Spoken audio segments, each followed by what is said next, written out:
everybody, it's Meriel again. It's lovely to see you. I hope that you're all doing okay. Well, over Christmas we had a very special visitor. Did you? Father Christmas, did he come to your house? Did he leave you some nice things? On the Isles of Scilly, where I live, we had a special visitor too. We actually had two. We had Father Christmas and we had a great big whale out in the deep blue sea. And I've seen him a couple of times. Maybe some of you have too.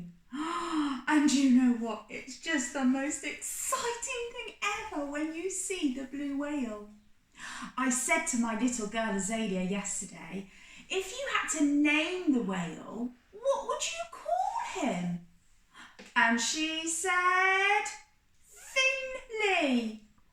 What a great name. Have a little think. What would you call a whale, I wonder? So today, I've got a couple of whale activities. We've done some whale drawings, which I will show you in a little bit. We're going to share the story of the snail and the whale. And we're going to do some crafts together. So shall we listen to the story first? All about the snail and the whale. And I'm imagining that it's the whale that I've seen out in the sea, coming up out of the water, splashing up out of the water, spurting water as well. It's so amazing. Are you ready to listen? The snail and the whale. This is a tale of a tiny snail and a great big grey-blue humpback whale. This is a rock as black as soot, and this is a snail with an itchy foot. The sea snail slithered all over the rock and gazed at the sea and the ships in the dock. And as she gazed, she sniffed and sighed. The sea is deep and the world is wide. How I long to sail, said the tiny snail.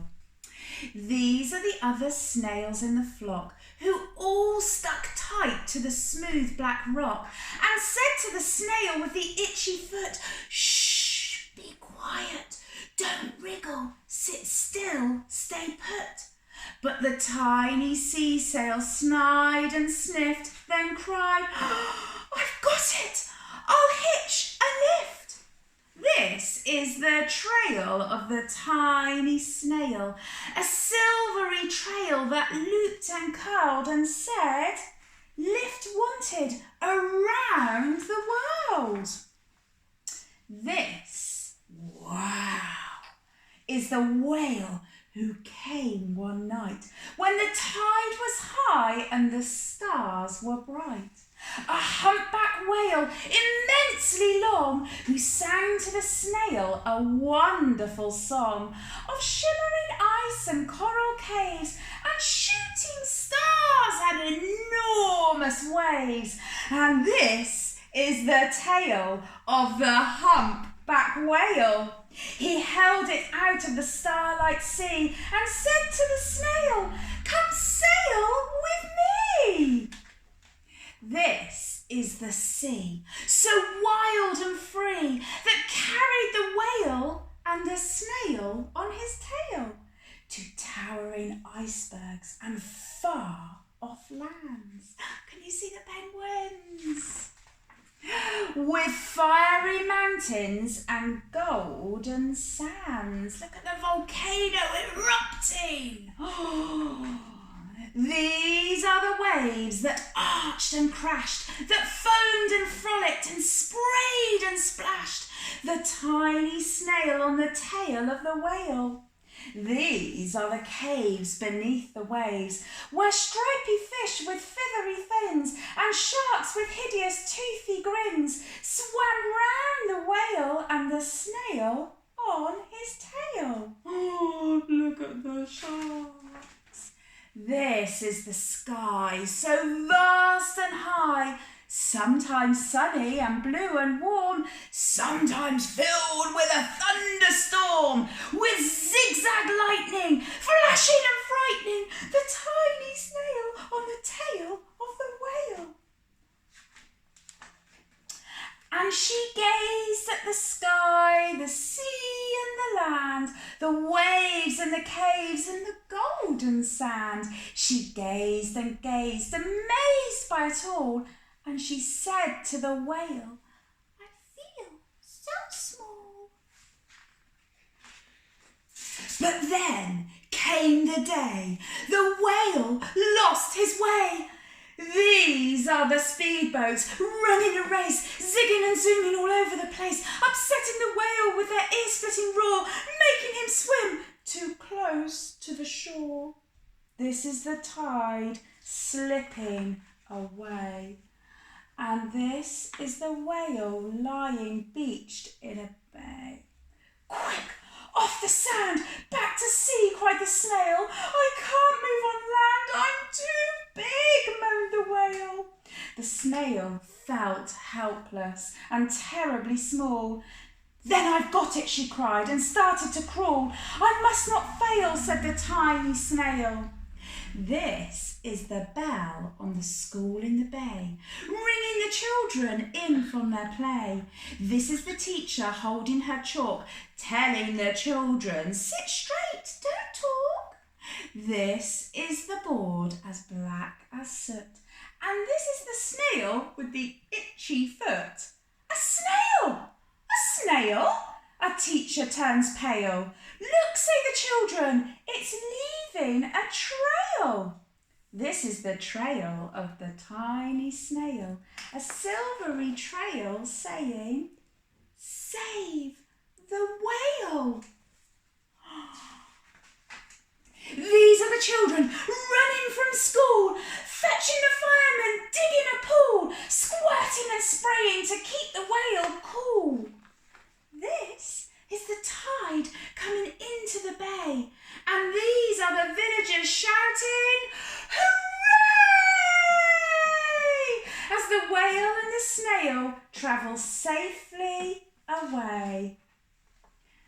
Back to the dock and the flock on the rock, who said, "How time's flown, and haven't you grown?"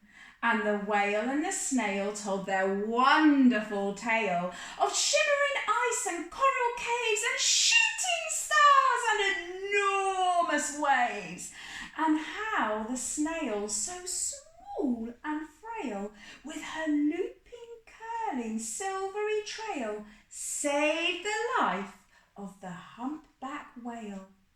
Then the humpback whale held out his tail, and on crawled the snail after snail after snail.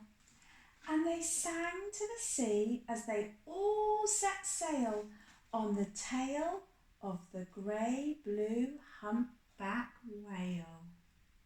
Wow, what a story! And so exciting to see the humpback whale again. So we're going to do some trail painting. I've got some silvery foil, just like the silvery, slithery snail's trail. And I've got some paints. I've got some blue and some white and some glitter. So I'm going to give them all a big shake. Oh, could you shake with me as well? Pretend to shake. And I'm going to pop some onto my foil. And foil is very exciting for painting on. So I'll put some blue, I'll put some white, and I'll put some glitter. Oh, plop! And look, I can make slithery trails just like the snail in the story. You might like to do that too. It's lovely how much your finger glides along the foil.